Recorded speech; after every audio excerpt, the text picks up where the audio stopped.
Hey guys, it's Eric Roberts, Worship Band Builder, and today my friend Brent Nussbaum is joining me in this course right here.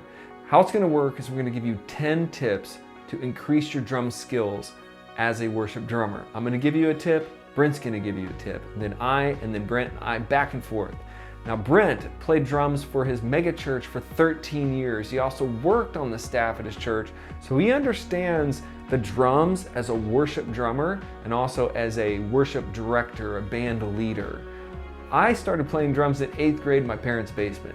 I played drums on records, I played drums on stage, I played drums for church, but most of my career I've been in front of the mic with a guitar. But I have a really close bond to the drummer. When I was younger, we would play, I would play the drums, my friends would play the guitar, then we'd swap around. And drums were one of those, they're like the most fun instrument. They're the instrument that I think comes most naturally to me. I just feel, I'm always tapping, got feet going, and it's just because I'm a singer and a guitar player that I haven't spent more time behind the drums on stage.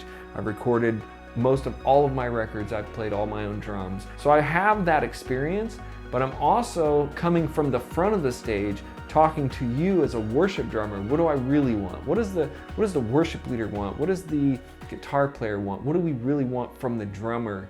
And how can you use these 10 tips this time? These 10 tips, you can put them all in place probably within the next couple weeks. You can do all 10 of these and really increase your skill. The main point of this is to increase your skill to be more useful for your church.